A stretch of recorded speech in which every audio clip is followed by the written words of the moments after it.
Hello everyone, welcome back to AS NEET. तो आज के वीडियो में अपन डिस्कस करेंगे डॉक्यूमेंट्स के बारे में जो कि नीट काउंसलिंग के लिए ज़रूरत पड़ेगी या फिर नीट 2024 काउंसलिंग के लिए कौन से डॉक्यूमेंट्स की ज़रूरत पड़ेगी उनके बारे में आज अपन डिस्कस करेंगे। कंप्लीट डॉक्यूमेंट्स मैं आपको इस वीडियो में बता दूंगा। हालांकि अभी काउंसलिंग स्टार्ट नहीं हुई है, लेकिन ये वीडियो बनाने का एक ही रीज़न है क्योंकि कुछ ऐसे डॉक्यूमेंट्स होते हैं जो कि बनाने में टाइम लगता है या फिर हो सकता है कि आपको उनके बारे में पता करना पड़े पहले, तो जिसकी वजह से आपका थोड़ा टाइम कंज्यूम हो सकता है और काउंसलिंग के टाइम पर आप ये स्टार्ट करो तब भी आपको दिक्कत हो सकती है। तो उससे पहले ही आप ये कंप्लीट करके रख लोगे तो फिर आपको काउंसलिंग के टाइम पे दिक्कत नहीं होगी। यही रीज़न है इस वीडियो को इतनी जल्दी शूट करने का या फिर आपके लिए अपडेट देने का। तो आपको समझ में आ गया होगा। तो अभी बात करते हैं कि कौन से डॉक्यूमेंट्स की ज़रूरत पड़ती है। अगर आप काउंसलिंग में हमारी सर्विसेज लेना चाहते हो तो डिस्क्रिप्शन बॉक्स में इंस्टाग्राम आईडी का लिंक गिवन है, वहाँ पर आप हमें फॉलो करके डीएम कर सकते हो और हमसे बात कर सकते हो ताकि हम आपकी हेल्प कर सकते हैं किसी भी टाइप के कॉलेजेस के लिए, जो कि government, private, deemed colleges, BMS, PHMS, जितनी भी कॉलेजेस हैं मेडिकल के फील्ड में, तब उनके लिए आपकी काउंसलिंग में हेल्प करेंगे। तो चलो स्टार्ट करते हैं वन बाय वन करके। सब्सक्राइब और शेयर कर देना वीडियो को ताकि ऐसी अपडेट हम आपके लिए लाते रहें। तो इसी तरीके के वीडियोस आपको मिलते रहेंगे काउंसलिंग से रिलेटेड, और जितनी भी इन्फॉर्मेशन है उनसे रिलेटेड तो सब्सक्राइब करके रख लेना। तो सबसे पहले बात करते हैं डॉक्यूमेंट्स की। तो इन डॉक्यूमेंट्स को आपके पास रखना बहुत ज़्यादा ज़रूरी है जो कि आपको एडमिशन के टाइम पे ज़रूरत पड़ेगी। नंबर फर्स्ट की बात करें तो एडमिट कार्ड, जो 2024 का नीट का एडमिट कार्ड है जो है वो आपको रखना पड़ेगा, क्योंकि उसके ऊपर इन्विजिलेटर के भी सिग्नेचर होते हैं और आपके भी होते हैं, तो ये भी बहुत ज़्यादा ज़रूरी हो जाता है। इसीलिए याद करो वो दिन जिस दिन मैंने आपको बोला था कि आप 2 एडमिट कार्ड अपने निकलवा के रख लेना। जब भी आप नीट का जो एडमिट कार्ड रिलीज हुए थे उस टाइम पर मैंने आपको ये बताई थी बातें। नेक्स्ट बात करते हैं नीट 2024 का स्कोर कार्ड या फिर जिसको रैंक कार्ड बोल सकते हैं। ये आपके पास अवेलेबल होना चाहिए क्योंकि इंपॉर्टेंट तो यही है, इसके बिना तो कुछ भी नहीं होने वाला। इसी से तो आपका पता चलेगा कितना आपका स्कोर है, कितनी रैंक है, उसके बेसिस पर। तो ये 2 चीज़ें इंपॉर्टेंट हो गई जो कि नीट एग्जाम के बाद में आपको अवेलेबल होती है।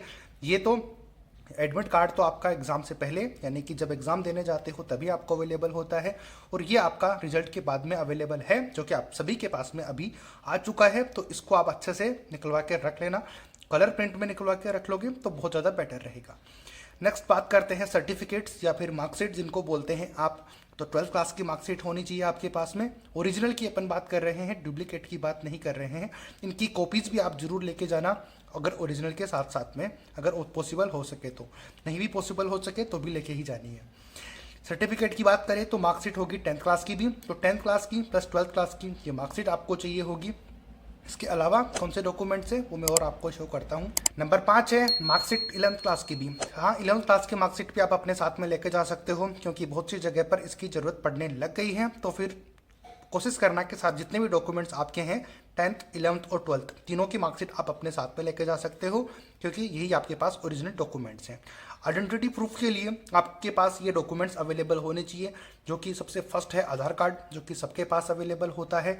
पैन कार्ड भी मोस्ट ऑफ द पीपल के पास में अवेलेबल ही होता है, तो ये भी आप ले जा सकते हो। अगर इनके अलावा कुछ नहीं है तो आधार कार्ड सबके पास होगा, इसको आप वो करवा सकते हो, यानी कि अपने नंबर्स को अपडेट करवा सकते हो, मोबाइल नंबर जो गिवन है उस टाइम पर। क्योंकि इसके कितने साइड इफेक्ट हो सकते हैं या आपने नीट रजिस्ट्रेशन के टाइम पे देखा ही था कि अगर जिनका पासपोर्ट जो आधार कार्ड है वो अपडेटेड नहीं था उनको काफ़ी ज़्यादा प्रॉब्लम हुई थी। लाइसेंस हो सकता है, पासपोर्ट हो सकता है, वोटर आईडी हो सकती है, इनमें से कोई भी आपके पास अवेलेबल है तो आप उनको यूज कर सकते हो। पासपोर्ट के लिए कोई भी एज लिमिट नहीं होती, तो ये आप कभी भी बनवा सकते हो। आधार कार्ड सबके पास अवेलेबल होता है, ये भी बनवा सकते हो। लेकिन लाइसेंस और वोटर आईडी इनके लिए एक सर्टन एज होती है, तो उसके लिए अपन डिस्कस नहीं करेंगे वो क्या चीज़ें हैं। तो आधार कार्ड सबके पास अवेलेबल होता है, तो ओरिजिनल आधार कार्ड अपने साथ लेके जा सकते हो। और जितने डॉक्यूमेंट्स मैं आपको बता रहा हूँ उनकी कॉपीज़ आप कम से कम एक तो लेके ही जाना है साथ में, ताकि आपको दिक्कत ना हो, वहाँ पर इधर उधर भागना नहीं पड़े। ये बात जरूर ध्यान रख लेना। फोटोग्राफ्स की बात करें तो आपके 8 इन नंबर, तो 8 फोटोग्राफ्स होने चाहिए पासपोर्ट साइज के, same as use at the time of registration. तो जो भी आप रजिस्ट्रेशन के टाइम पे जिन फोटोग्राफ्स का यूज किया था तो उनको आप लेके जा सकते हो। अगर तो आपके पास इतने फोटोग्राफ्स नहीं है, आप का ये क्वेश्चन हो सकता है, तो कोई बात नहीं है, आपके पास एक भी फोटोग्राफ वैसा है तो आप जाके उसको दूसरी उनकी फ़ोटो बना सकते हो, नंबर से ज़्यादा ही बनाना, 10 से 15 फोटोज़ आप उनकी बना के लेके आना, ताकि 8 फोटोग्राफ्स आपको वहाँ पर ज़रूरत पड़े तो आप यूज़ कर पाओ। अगर तो वैसी फोटोग्राफ्स आपके पास नहीं है या फिर कहीं पे खो गई है, तो सेम ड्रेस के अंदर आपके जो एडमिट कार्ड है उसके ऊपर तो दिख ही रही है, तो सेम कपड़े पहनकर आप फोटोज जाके क्लिक करवा सकते हो, उनके ऊपर डेट ऑफ फोटो वही वाली नोट करवा सकते हो जो कि आपके उस टाइम पर नोट की हुई थी। तो ये आपको समझ में आ गया होगा, तो इसीलिए मैं बता रहा हूँ ये डॉक्यूमेंट जो है आपको पहले से पता होने चाहिए ताकि दिक्कत नहीं हो। तो इतनी बात आपको समझ में आ गई, तो ये डॉक्यूमेंट्स जितने थे उतने। अब नेक्स्ट बात करते हैं कुछ और डॉक्यूमेंट्स के बारे में। नेक्स्ट इंपॉर्टेंट थिंग आती है प्रोविजनल अलॉटमेंट लेटर। तो अलॉटमेंट लेटर तो आपको लेके ही जाना पड़ेगा, क्योंकि वो तो कॉलेज के टाइम पर जब अलॉट हो जाएगा उसके बाद की बातें हैं, लेकिन इनकी ज़रूरत तो पड़ेगी, तो इसको भी आपको निकलवा के रखना पड़ेगा। क्योंकि एक ही वीडियो में मैं चाहता हूँ कि आपको वो सारी इन्फॉर्मेशन बता दूँ जो कि आपको काउंसलिंग के टाइम पर ज़रूरत पड़ेगी और उसके बाद में भी। अगर ज़रूरत पड़ी तो आप मुझे कमेंट करके बता देना, मैं और भी वीडियो बना बना के अपडेट आपको करता रहूँगा। हालांकि मैं करता हूँ, बट आप अगर मुझे एक स्पेसिफिक तरीका बता दोगे कि इस टॉपिक के ऊपर आप वीडियो बनाओ, तो फिर मैं उसके लिए और ज़्यादा अच्छे तरीके से आपको समझा पाऊंगा। तो प्रोविजनल अलॉटमेंट लेटर आपको तो जब काउंसलिंग हो जाएगी उसके बाद में मिलेगा, बट एडमिशन के टाइम पे लेकर तो जाना है, इसलिए मैंने आपको यहाँ पर मेंशन कर दिया। नेक्स्ट बात करते हैं कैटेगरी सर्टिफिकेट। अब कैटेगरी सर्टिफिकेट भी दो तरीके के होते हैं, ओबीसी और ईडब्ल्यूएस का, जो कि हर साल रिन्यू होते हैं। यानी कि इनको 31 मार्च या फिर ये कह लो कि 1 अप्रैल के बाद में जितने भी आपके सर्टिफिकेट हैं वो रिन्यू होते हैं, जितने भी इन द सेंस यानी कि जो कैटेगरी सर्टिफिकेट हैं वो रिन्यू होते हैं। तो आप जरूर ध्यान रखना कि अपने जो आपका सर्टिफिकेट है उसको रिन्यू करवा लो। जो ईडब्ल्यूएस और ओबीसी कैटेगरी से हैं वो उनके लिए ज़रूरी है कि हर साल उनको रिन्यू करना पड़ता है। तो अगर अभी तक आपका रिन्यू नहीं है तो उसको रिन्यू करवा लो, ताकि आपको दिक्कत नहीं हो एडमिशन के टाइम पे या फिर काउंसलिंग के टाइम पे, क्योंकि पुराने वाला मान्य नहीं होगा। हो सकता है आपके पास हो अवेलेबल, लेकिन वो मान्य नहीं होगा। SC/ST के लिए कोई भी ज़रूरत नहीं होती है, क्योंकि नो नीड टू रिन्यू, इनको सिर्फ एक ही बार बनाना पड़ता है, और अगर इनका बना हुआ है तो फिर कोई भी दिक्कत नहीं होने वाली। तो ये थी कैटेगरी सर्टिफिकेट की बातें। अभी और डॉक्यूमेंट्स हैं उसके बारे में बात करते हैं। उससे पहले यहाँ तक वीडियो देखा ही है तो आपको ज़रूर पसंद आया होगा, तो लाइक और सब्सक्राइब जरूर करना, शेयर जरूर करना, ताकि इसी तरीके की इन्फॉर्मेशन किसी से मिस नहीं हो और आपको मिलती रहे। अभी जो डॉक्यूमेंट्स मैं बता रहा हूँ वो आपको जब कॉलेज अलॉट हो जाएगा उसके बाद जरूरत पड़ेगी, जैसे कि DD of the name of the allotted college, यानी कि जो कॉलेज आपको अलॉट होगा उसके नाम की डीडी बनानी पड़ेगी।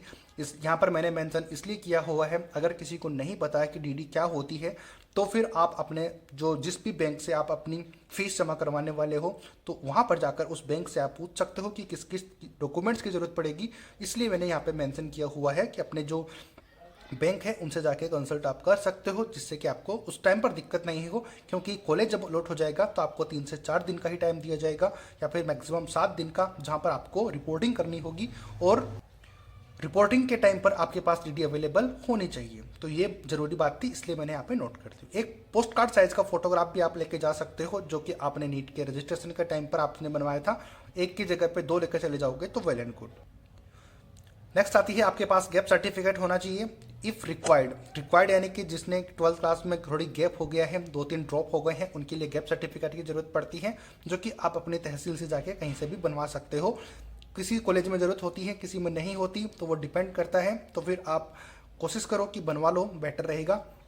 बाकी अब जो भी डिटेल आगे होगी वो मैं आपको अपडेट कर दूंगा, सब्सक्राइब करके रख लेना, तो वो मैं सारी डिटेल आपको शेयर कर दूंगा उस टाइम पर कि किस किस चीज़ की जरूरत होगी। नेक्स्ट बात करते हैं certificate of those you mention in the qualification of your NEET registration. तो बहुत सारे स्टूडेंट होते हैं जो कि 12th के अलावा भी जो कि BSc कर रखे होते हैं, BDS कर रखे होते हैं, BMS कर रखे होते हैं, वो अपना फॉर्म फिल करते हैं और MBBS के लिए सेलेक्ट हो जाते हैं। तो उनके लिए उन सर्टिफिकेट्स की भी ज़रूरत पड़ेगी जो कि आपने क्वालिफिकेशन के टाइम पे दिया था, या फिर जिसने BSc की हुई है, वो डॉक्यूमेंट्स के आप जरूर अपने साथ लेके जाना, इसके लिए आपको फ़ायदा होगा। इसलिए मैंने यहाँ पे ये भी नोट किया हुआ है। नेक्स्ट बात करते हैं TC की भी, तो ये भी ज़रूरत पड़ती है, यानी कि ट्रांसफ़र सर्टिफिकेट, जो कि आपने लास्ट ईयर जिस स्कूल और जिस कॉलेज अपनी एजुकेशन कंप्लीट की है वहाँ पर ये आपको अवेलेबल हो जाएंगे। तो ये थे टोटल डॉक्यूमेंट्स जो कि ज़रूरत पड़ेगी काउंसलिंग के टाइम पर भी और उसके बाद में भी, आपको कॉलेज अलॉट हो जाता है उसके बाद में भी। तो जितने इंपॉर्टेंट डॉक्यूमेंट्स थे वो मैंने आपको शेयर कर दिए हैं। अब अलॉटमेंट के लिए, यानी कि जब आपको अलॉटमेंट लेटर मिल जाएगा काउंसलिंग के बाद में, जिस कॉलेज में आपका एडमिशन हो जाएगा, उसमें किस डॉक्यूमेंट्स की ज़रूरत पड़ेगी वो मैं आपको और बता दूंगा जब आपको ज़रूरत पड़ेगी। राउंड वाइज आपको इन्फॉर्मेशन मैं देता ही रहता हूँ। फर्स्ट राउंड के बाद में अलॉटमेंट होता है, तब मैं आपको वीडियो बना दूंगा और इसी तरीके से हर राउंड में बना दूंगा। बाकी आप मुझे डीएम करके भी पूछना चाहते हो तो डिस्क्रिप्शन बॉक्स में इंस्टाग्राम आईडी का लिंक गिवन है, वहाँ पर आप मुझे डीएम कर सकते हो। मैं आपको ज़रूर बताऊंगा कि किस किस डॉक्यूमेंट्स को आपको लेके जाना है और किस तरीके से आप उसको बनवा सकते हो। तो ये थी सारी डिटेल डॉक्यूमेंट्स की। अगर आपको वीडियो पसंद आया तो लाइक ज़रूर करना, यहाँ तक देख ही लिया है तो ज़रूर आपको पसंद आया होगा तो शेयर कर देना। फेसबुक का भी लिंक डिस्क्रिप्शन बॉक्स में गिवन है, अगर आप वहाँ पर भी वीडियो देखते हो या फिर उसको ज़्यादा यूज़ करते हो तो वहाँ पर भी सेम वीडियो अवेलेबल है, तो आप उसको देख कर वहाँ पर भी फॉलो जरूर कर लेना। अगर फेसबुक पर देख रहे हो तो उसको भी जरूर फॉलो कर लेना और सब्सक्राइब चैनल को कर देना यूट्यूब पे देख रहे हो तो भी। मिलते हैं नए अपडेट नई वीडियो के साथ, तब तक लाइक शेयर सब्सक्राइब जरूर कर देना। जय हिंद जय भारत।